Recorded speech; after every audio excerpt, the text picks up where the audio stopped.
అపోస్తుల కార్యముల గ్రంథం 3వ అధ్యాయం 22వ వచనం.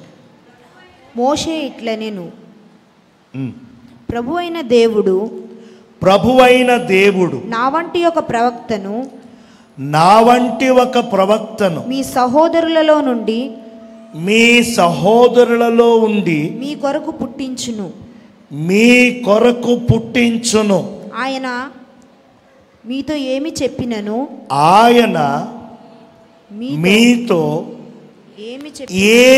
చెప్పినను అన్ని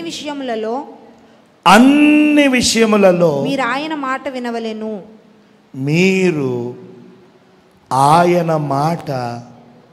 వినవలెను. హల్లెలూయా. ఈరోజు మీకే వాక్యం చెప్పాలి అని ప్రార్థించగా ఎప్పుడో రాసుకున్నటువంటి ఒక వర్తమానం నాకు జ్ఞాపకం చేశాడు. ఏంటా వర్తమానము అనంటే, దేవుని హృదయములో స్థానం సంపాదించుకోవాలి మనం. ఇది చాలా ప్రధానం, ఇంపార్టెంట్. మనుషుల హృదయాల్లో స్థానం సంపాదించుకుంటాం, నాయకుల హృదయాల్లో, యాక్టర్ల హృదయాల్లో, లీడర్ల హృదయాల్లో, సేవకుల హృదయాల్లో, మనం పనిచేసే చోట బాస్ హృదయాల్లో, తోటి ఉద్యోగుల మనస్సుల్లో, హృదయాల్లో మనం స్థానం సంపాదించుకోవడానికి చూస్తాం. మనము ఎలాంటి స్థానం వారిలో సంపాదించుకున్నా మనుషులే కదండి. ఎప్పుడో అప్పుడు తూలేస్తారు మనల్ని, ఎప్పుడో అప్పుడు మాటలు జారిపోతారు, ఎప్పుడో అప్పుడు మనల్ని వాడుకొని వదిలేస్తారు. వారికి నచ్చాలి, వీరికి నచ్చాలి, వారు మెచ్చుకోవాలి, వీరు మెచ్చుకోవాలి, వారు ప్రేమించాలి, వీరు ప్రేమించాలని ఆరాట పడుతూ ఏవేవో చేస్తూ ఉంటారండి. అయితే ఈరోజు నేను చెప్పేటువంటి వర్తమానము దేవుని హృదయములో స్థానం సంపాదించుకోవాలి. మన దేవుడు ఎవరు? నమ్మదగిన దేవుడు. మన దేవుడు ఎవరు? మాట ఇచ్చి దానిని నెరవేర్చే దేవుడు. మన దేవుడు ఎవరు? మార్పు లేని దేవుడు, ఉన్నతుడు, సర్వాధికారి, సర్వశక్తుడు, సజీవుడు, మహిమ కలిగిన దేవుడు. అలాంటి దేవుని మనస్సులో, దేవుని హృదయములో మనం చోటు, మనం స్థానం కల్పించుకుంటే ఎంత అదృష్టమండి, ఎంత భాగ్యమండి. చూడండి, ఇదే పుస్తకం అపోస్తల కార్యములు 13వ అధ్యాయం 22వ వచనం. తరువాత అతనిని తొలగించి దావీదును వారికి రాజుగా ఏర్పరిచారట. మరియు ఆయన, నేను యెషయి కుమారుడైన దావీదును కనుగొంటిని. అతడు నా ఇష్టానుసారుడైన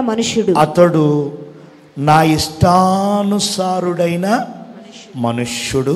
అతడు నా ఉద్దేశములన్నిటినీ నెరవేర్చునని చెప్పి అతనిని గూర్చి సాక్ష్యం ఇచ్చెను. అబ్బా, ఈ మాట నాకు చాలా ఇష్టం. అంటే మిగతా మాటలు ఇష్టమని కాదు, కొన్ని గుండెకు బాగా టచ్ అయిపోతాయి. ఈ మాటలో ఉన్న ప్రత్యేకత ఏంటంటే దేవుడు ఒక మనిషి గురించి సాక్ష్యం ఇస్తున్నాడు. మనిషి దేవుని కోసం సాక్ష్యం ఇవ్వడం సాధారణం. ఒక మనిషి ఇంకో మనిషి కోసం, ఇంకొకరి కోసం, ఇంకొకటి కోసం సాక్ష్యం ఇవ్వడం సాధారణం.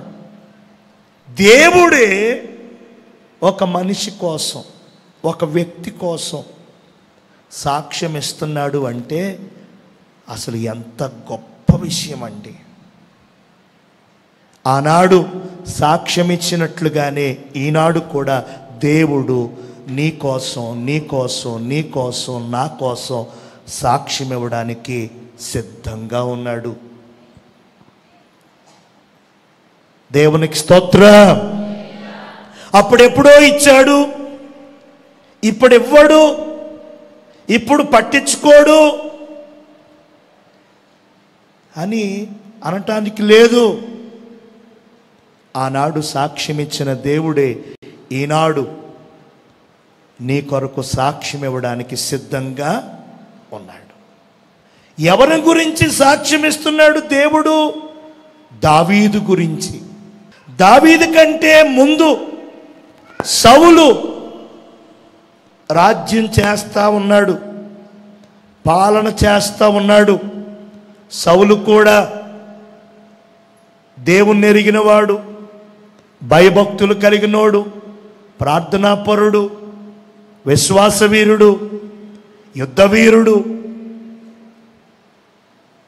అయితే సౌలును తప్పించి రాజుగా ఉండకుండా తీసేసి సౌలు స్థానములో దావీదును రాజుగా పెట్టమని దేవుడు ఆజ్ఞిస్తున్నాడు. హల్లెలూయా. ఏమయ్యా, ఎందుకయ్యా సడన్గా అని ఆ ప్రవక్త అడిగినప్పుడు అప్పుడు దావీదు గురించి చెప్తున్నాడు. అతడు నా ఇష్టానుసారుడు, అతడు నా ఉద్దేశములన్నీ. దేవునికి స్తోత్రం. దావీదు దేవుని హృదయములో స్థానం సంపాదించుకున్నాడండి. దావీదు దేవుని మనస్సులో చోటు సంపాదించుకున్నాడు. దావీదు దేవునికి ఎంతో ప్రియమైపోయాడు. అందుకని దావీదుని దేవుడు రాజుగా నియమించుకుంటున్నాడు. ఆమేన్. దావీదు జీవితం మనకు తెలుసు కదా, గొర్రెల కాపరి. అలాంటి గొర్రెల కాపరనే స్థితి నుంచి మహారాజుగా, చక్రవర్తిగా చేసేసాడు దేవుడు. అంతేనండి, దేవుడు తనకు నచ్చిన వారిని, తాను మెచ్చిన వారిని, తాను ఇష్టపడిన వారిని దేవుడు ఆ విధంగా హెచ్చిస్తాడు, ఆ విధంగా ఘనపరుస్తాడు, ఆ విధంగా దీవిస్తాడు. మార్పు లేదు. హల్లెలూయా. నిన్న, నేడు, రేపు ఏకరీతిగా ఉన్నవాడు మన దేవుడు. ఆయన ప్రేమలో మార్పు లేదు, ఆయన శక్తిలో మార్పు లేదు, ఆయన చూపించే కృపలో మార్పు లేదు. కాబట్టి నేను తెలియచేస్తున్నాను, దేవుని హృదయములో స్థానం సంపాదించుకున్నట్టుగా మనం కూడా, దావీదు దేవుని హృదయంలో స్థానం సంపాదించుకున్నాడు కదా, అలా మనం కూడా దేవుని హృదయంలో స్థానం సంపాదించుకోవాలి, దేవుని మనస్సులో స్థానం సంపాదించుకోవాలి. దేవునికి స్తోత్రం. ఎలాగ సంపాదించుకుంటా? ఎప్పుడు దేవుని మనసులో చోటు మనకి ఏర్పడుతుంది? సింపుల్గా కొన్ని మాటలు మీకు చూపిస్తాను.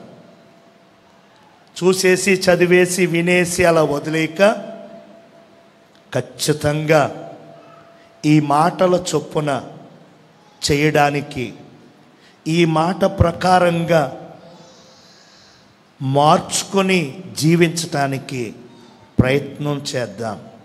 ఖచ్చితంగా దేవుని హృదయములో చోటును సంపాదించుకుందాం. హల్లెలూయా.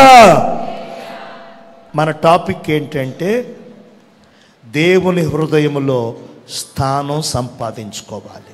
సంపాదించుకోగలమా? సంపాదించుకోవచ్చు. దేవుని హృదయములో, దేవుని మనస్సులో చోటు సంపాదించుకోగలమా? సంపాదించుకోవచ్చు. అనేక మంది సంపాదించుకున్నారు. ఏం చేసి, ఏ విధంగా వారు సంపాదించుకున్నారో లేఖనాలు చూద్దాం. మొట్టమొదటిగా తీయండి లూకా సువార్త 10వ అధ్యాయము 27వ వాక్యం. అతడు నీ దేవుడైన ప్రభువును నీ పూర్ణ హృదయముతోను నీ పూర్ణ మనస్సుతోను నీ దేవుడైన ప్రభువును నీ పూర్ణ హృదయముతోను నీ పూర్ణ మనస్సుతోను నీ పూర్ణ మనస్సుతోను నీ పూర్ణ శక్తితోను నీ పూర్ణ శక్తితోను నీ పూర్ణ వివేకముతోను నీ పూర్ణ వివేకముతోను ప్రేమింపవలెను.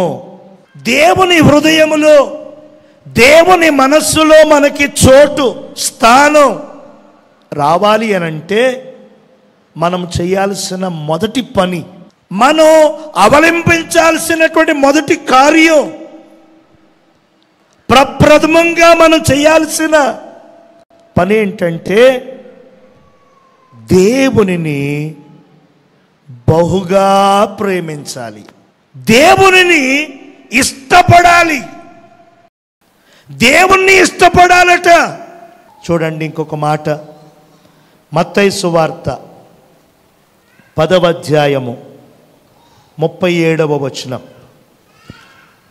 తండ్రినైనను తల్లినైనను నాకంటే ఎక్కువగా ప్రేమించువాడు, తండ్రినైనను తల్లినైనను నాకంటే ఎక్కువగా ప్రేమించువాడు నాకు పాత్రుడు కాడు. కుమారునినైనను కుమార్తెనైనను నాకంటే ఎక్కువగా ప్రేమించువాడు నాకు పాత్రుడు కాడు. ఎంత కొండ బద్దలు కొట్టినట్టు చెప్తున్నారు. అంటే తండ్రిని ప్రేమించవద్దనా, తల్లిని ప్రేమించవద్దనా, కడుపున పుట్టిన పిల్లలను ప్రేమించవద్దనా? దీని అర్థం కాదు. తల్లిదండ్రులను విడిచిపెట్టే, పిల్లల్ని విడిచిపెట్టే, తోబుట్టువులందరినీ కూడా వదిలే అని చెప్పడం లేదు. ఏంటి వాక్యం యొక్క అర్థం అంటే, తల్లి కంటే మిన్నగా, తండ్రి కంటే ఎక్కువగా, మీ కడుపున పుట్టిన పిల్లల కంటే ఎక్కువగా మీ దేవునిని ప్రేమించాలి. హల్లెలూయా. ఆయనను బహుగా ప్రేమించాలి. ఏమండి, మనుషులను ప్రేమించి మోసపోతున్నాం మనం. మనుషుల కోసం ఏవేవో ఇచ్చి ఏవేవో చేసి సిగ్గుపడుతున్నాం, అవమానం పొందుకుంటున్నాం, మోసపోతున్నాం. దేవుణ్ణి ప్రేమించే విషయంలో, దేవుణ్ణి బహుగా ప్రేమించే విషయంలో మనం మరచి డబ్బులు, స్నేహితులు, ఫ్యామిలీ, పిల్లలు, తల్లిదండ్రులు, భార్య, భర్త అని ఆ మొదటి స్థానాన్ని, ఆ మొదటి ప్రేమను ఎవరెవరికో ఇచ్చి మనం దేవుని హృదయములో నుంచి స్థానాన్ని కోల్పోతున్నాం. హల్లెలూయా. కాబట్టి వాక్యం తెలియచేస్తూ ఉంది, నీవు ఆయనను ప్రేమించాలి. నీ హృదయములో మొదటి స్థానం, నీ మనస్సులో మొదటి స్థానం దేవుడు. దేవుడు దేవుడు దేవుడు తర్వాతే ఎవరైనా, దేవుని తర్వాతే ఏమైనా. దేవుని కంటే ఎక్కువగా, దేవుని కంటే గొప్పగా, దేవుని కంటే మిన్నగా ఎవ్వరికి మనం చోటు, ఎవ్వరికి మనం ప్రేమ, ఎవ్వరికి మనం ఇష్టాన్ని పంచకూడదు. అలా ఎవరైతే చేస్తారో, చేయగలుగుతారో వారు దేవుని హృదయంలో స్థానాన్ని సంపాదించుకుంటారు. దేవునికి మహిమ కలుగును గాక. ఇంతకీ ప్రేమించడం అంటే ఫోటోకి నమస్కారం, దండ వేయడం, అగరొత్తి వెలిగించడం, కొవ్వొత్తు వెలిగించడం ఇత్యాది పనులు ఇంకా చేస్తున్నారు కొందరు. తప్పండి. యేసయ్య ఫోటోలకి దండలు వేయకూడదు. దండలు ఎవరికి వేస్తారంటే చచ్చిపోయిన వాళ్ళకి. మన ప్రభువు సజీవుడండి. చచ్చిపోయిన వాళ్ళకి చేసినట్లుగా యేసయ్యకు దండ వేయడం ఏంటి? యేసయ్య ఫోటో దగ్గర క్యాండిల్స్ వెలిగిస్తున్నారు. క్యాండిల్స్ ఎవరి దగ్గర వెలిగిస్తారు తెలుసు కదా. అగరొత్తులు వెలిగిస్తున్నారు. అగరొత్తులు ఎవరి దగ్గర వెలిగిస్తారో తెలుసు కదా. మరి ఏంటది? అసలు మన గృహాల్లో యేసయ్య ఫోటోలే ఉండకూడదు. ఎందుకనంటే దేవుడు, యేసయ్య చెప్పారు, ఆకాశం మీద, భూమి మీద, భూమి కింద, నీళ్లలో ఉండు ఏ రూపమునైనా సరే పూజించకూడదు. దేవునికి స్తోత్రం. ఈ ఫోటోలు, ఈ వీడియోలు, ఈ మూవీస్ అంతా పోజేసి ఏమండి ఒక 500-600 సంవత్సరాల నుంచి వచ్చాయి. మరి ప్రభు అయిన యేసు 2025 సంవత్సరాల క్రితం ఈ భూమి మీద సంచరించారు. ఎవరు చూశారు ఆయన్ని? ఎవరు తీశారు ఫోటో ఆయన్ని? కేవలం ఈ బైబిల్ ఆధారంగా, చరిత్ర ఆధారంగా కొందరు గీసినటువంటి చిత్రాలు, ఆ చిత్రాలను బేస్ చేసుకుని తీసిన సినిమాలు. కాబట్టి దయచేసి మనం చూస్తున్న, మనం అక్కడక్కడ మరి పెట్టుకుంటున్న ఆ ఫోటోల్లాగానే యేసయ్య ఉంటారని మాత్రం మీరు ఫిక్స్ అవ్వద్దు. వాక్యం పెట్టుకోండి. అందమైన వాక్యాలు లామినేషన్స్తో వచ్చాయి, వాటిని పెట్టుకోండి ఇల్లంతా. వాక్యమే దేవుడు, దేవుడే వాక్యం. కాబట్టి ఫోటోలు పెట్టుకుని అగరొత్తులు వెలిగించడం, కొవ్వొత్తులు వెలిగించడం, దండలు వేయడం, బయటికి వెళ్ళినప్పుడు ఒక దండం, లోపలికి వచ్చినప్పుడు ఒక దండం, అదేమవుతుందో తెలుసా? విగ్రహ ఆరాధన. విగ్రహం కాదు కదా మన దేవుడు.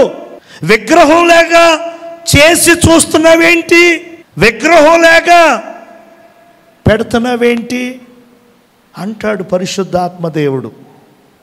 కాబట్టి దయచేసి ఆ పనులకు మనం స్వస్తి పలకాల.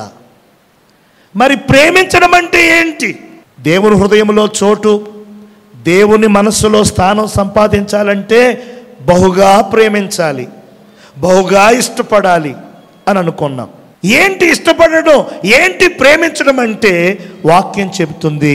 తీయండి, యోహాను రాసిన మొదటి పత్రిక 5వ అధ్యాయము 3వ వాక్యం. మనం ఆయన ఆజ్ఞలను గైకొనుటయే, మనము ఆయన ఆజ్ఞలను గైకొనుటయే దేవుని ప్రేమించుట. అంతే, సింపుల్. ప్రేమించడం అంటే అరటిపళ్ళు పెట్టడం, కొవ్వొత్తులు పెట్టడం, అగరొత్తులు వెలిగించడం, దండలు వేయడం, బొకేలు పెట్టడం కాదండి. ప్రేమించడం అంటే ఆయన ఆజ్ఞలను గైకొనడం. హల్లెలూయా. సింపుల్. నీవు ఆజ్ఞలను గైకొనడమే దేవుణ్ణి ప్రేమించటం. నువ్వెంత డీప్గా ఆజ్ఞలను గైకొంటావో అంత డీప్గా దేవుణ్ణి ప్రేమిస్తున్నట్లు. హల్లెలూయా. దేవుడు యెహోవా తండ్రి మోషేకి 10 ఆజ్ఞలు ఇచ్చాడు. ఆ 10 ఆజ్ఞలను విడమర్చి 600 ఆజ్ఞలుగా చేశాడు మోషే.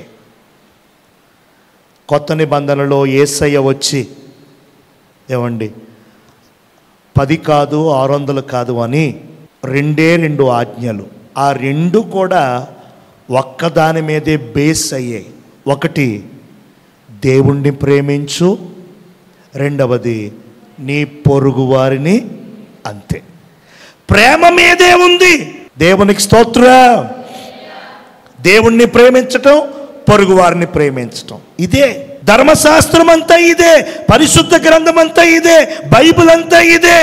దేవుని ప్రేమించాలంటే ఏం చేయాలి, దేవుని ఇష్టపడుతున్నాము ఏం చేయాలి అని అడుగుతూ ఉంటారు. సెర్చ్ చేస్తూ ఉంటారు. సెర్చ్ చేయాల్సిన పని లేదు. ఎన్నో ప్రశ్నలు లేవనెత్తుకోవాల్సిన పరిస్థితి లేదు. సింపుల్. ప్రేమించడం అంటే ఆజ్ఞను గైకొనటం. ఎవరి ఆజ్ఞ? దేవుని ఆజ్ఞ. దేవుని ఆజ్ఞ గైకొనకుండా, దేవుని ఆజ్ఞను లెక్క చేయకుండా నేను దేవుణ్ణి ప్రేమిస్తున్నాను, నేను దేవుణ్ణి కోరుకుంటున్నాను, దేవుణ్ణి ఇష్టపడుతున్నాను అనడం అబద్ధం, మోసం. హల్లెలూయా. ఎవరిని మోసం చేస్తావు? ఎవరి దగ్గర అబద్ధాలు? మనుషుల దగ్గర అయితే చెల్లుతాయి, ఏకంగా దేవుని దగ్గరేనా? దేవుని వాక్యం చెప్తుంది, మనలను మనమే మోసం చేసుకుంటున్నాం. దేవుణ్ణి ప్రేమిస్తున్నామని చెప్పి ఆజ్ఞలు గైకొనకుండా, ఆజ్ఞలను పాటించకుండా, దేవుణ్ణి ఇష్టపడుతున్నాం, దేవుణ్ణి ప్రేమిస్తున్నాం, దేవుని కోరుకుంటున్నాం అని తిరుగుతూ చివరికి మనలను మనమే మోసం చేసుకుంటున్నామండి. జాగ్రత్త. ఈ ఉదయకాల సమయంలో దేవుడు మనందరితో తేటగా సూటిగా మాట్లాడుతున్నాడు. దేవుని హృదయంలో స్థానం సంపాదించుకోవడం కోసం నీవు చేయాల్సిన మొదటి పని ఆయనను బహుగా ప్రేమించాలి. ప్రేమించడం అంటే ఆజ్ఞను గైకొనటం. దేవుని ఆజ్ఞలు భారమైనవేమీ కాదు. దేవుని మాట, దేవుని ఆజ్ఞ, దేవుని శాసనం లెక్క చెయ్యాలి, గుర్తుపెట్టుకోవాలి, భయపడాలి. ఆయన చేయమన్నట్టుగా చెయ్యాలి, వద్దన్నట్టుగా మానాలి. అదే ప్రేమించటం, అదే ఇష్టపడటం, అదే నీ దేవుణ్ణి కోరుకోవటం. రెండవదిగా వెళదాం. మార్కు సువార్త 11వ అధ్యాయము 22వ వచనం. అందుకు యేసు వారితో ఇట్లనెను, మీరు దేవుని యందు విశ్వాసముంచుడి. ఎవడైనను ఈ కొండను చూచి నీవు ఎత్తబడి సముద్రంలో పడవేయబడుమని చెప్పి తన మనసులో సందేహింపక తాను చెప్పినది జరుగునని నమ్మిన ఎడల. గట్టిగా స్తోత్రం చెప్పండి. యేసుక్రీస్తు ప్రభులు వారు చెబుతున్న రెండవ మాట ఏమండి? దేవుణ్ణి హృదయములో స్థానం ఎలాగ సంపాదించుకుంటాం, దేవుని మనస్సులో చోటు ఎలాగ పొందుకుంటాము అని అంటే, రెండవదిగా దేవుని యందు విశ్వాసం. ఎలాంటి విశ్వాసం? సంపూర్ణ విశ్వాసం, గొప్ప విశ్వాసం. దేవునికి స్తోత్రం. హెబ్రీ గ్రంథకర్త రాశాడు, తీయొద్దు, అందరికి తెలుసు కదా, విశ్వాసము లేకుండా దేవునికి ఇష్టుడయుండుట. అందరూ చెప్పండి, విశ్వాసము లేకుండా దేవునికి ఇష్టుడయుండుట అసాధ్యము. అసాధ్యం అంటే వల్ల కాదు అని అర్థం. అసాధ్యము అంటే వీలవ్వదు అని అర్థం. అసాధ్యము అంటే కుదరదు. ఏం కుదరదు? దేవునికి నచ్చాలి, దేవుడు మెచ్చాలి, దేవుడికి ఇష్టమవ్వాలి అంటే విశ్వాసము అనేది ప్రధానం, విశ్వాసం అనేది ప్రాముఖ్యం. ఫెయిత్, విశ్వాసం. ఎలాంటి విశ్వాసం? సంపూర్ణ విశ్వాసం, సంపూర్ణ నమ్మిక, గొప్ప విశ్వాసం. హల్లెలూయా. వస్తారు వెడతారు కొందరు, నమ్మరు, దేవుని మీద విశ్వాసం ఉంచరు. ప్రార్థించుకున్నా సరే, ప్రార్థన చేయించుకున్నా సరే, ఏమోనండి, ఏంటోనండి, ఎలాగోనండి అంటారు. మరి వచ్చి ఇలా ఉండి ఇంత చేసి తిరిగి వెళ్ళి నువ్వు సంపాదించేది ఏంటి, నువ్వు కూడబెట్టుకుంటున్నది ఏంటి? ఈ శ్రమ, ఈ ప్రయాస, ఈ సిద్ధపాటు, ఈ సమయం అంతా వృధాయే కదా. వచ్చాము, ఉన్నాము, వెళ్ళాము అనిపించుకుంటాక వాళ్ళు చూస్తారు, వీళ్ళు చూశారు, వాళ్ళకి తెలిసింది, వీళ్ళకి తెలిసింది అని చెప్పుకోవడానిక? లేదే, మనము దేవునిని సంపూర్ణంగా నమ్మాలి, దేవునిని పరిపూర్ణంగా విశ్వాసం ఉంచాలి. అప్పుడే దేవుని గుండెల్లో, హృదయములో చోటు సంపాదించుకుంటా. చూడండి, యోహాను సువార్తలో మార్తా మరియలు కనపడుతున్నారు. 11వ అధ్యాయము 21వ వచనం. మార్త యేసుతో ప్రభువా నీవిక్కడ ఉండిన ఎడల నా సహోదరుడు చావకుండును. ఇప్పుడైనను నీవు దేవుని ఏమడిగినను దేవుడు నీకు అనుగ్రహించునని ఎరుగుదునని. దేవునికి స్తోత్రం. 15వ వచనం కూడా చదువుదాం. కావున యేసు, లాజరు చనిపోయెను, మీరు నమ్మునట్లు నేనక్కడ ఉండలేదని మీ నిమిత్తము సంతోషించుచున్నాను. రైట్, వినండి. మార్తా, మరియా, లాజరు బేతనీ అనేటువంటి గ్రామంలో ఉండేవారు. వారి తల్లిదండ్రుల ప్రస్తావన లేదు, బహుశా లేరేమో అనుకుంటున్నా. నేనేమనుకోవట్లేదండి, నేను చదువుకున్న ఆ వ్యాఖ్యానాల్లో, నేను ప్రిపేర్ చేసుకున్న బుక్స్లో పండితులు రాసిన మాట. వారు అనాథలు. పెద్దావిడి మార్త, రెండావిడి మరియా, వారిద్దరికీ తమ్ముడు లాజర్. బేతనీ అనేటువంటి గ్రామంలో వారు నివసిస్తా, మరి ఎప్పుడు తెలుసుకున్నారు యేసు ప్రభువుని? తెలుసుకున్నారు, ప్రేమించారు, ఆయన్ను సంపూర్ణంగా నమ్మారు. దేవుణ్ణి వారు ప్రేమించటం వలన దేవుడు కూడా వారిని ప్రేమించాడు. మనం ఎంత ప్రేమిస్తామో అంతే దేవుడు కూడా మనలను ప్రేమిస్తాడు. హల్లెలూయా. మనమో ప్రేమించేసి ఆయన ప్రేమించకుండా మొహం చాటేసే దేవుడు కాదు, అచ్చి ఉండే దేవుడు కాదు ఆయన. నువ్వు ప్రేమించావు, ఆయన ప్రేమిస్తాడు. నువ్వు ఇచ్చావు, తిరిగి ఇస్తాడు. నువ్వు చేసావు పరిచర్య, తిరిగి నీకు చేస్తాడు. ఎవ్వరికి అచ్చి అప్పు ఉండే దేవుడు కాదు ఆయన.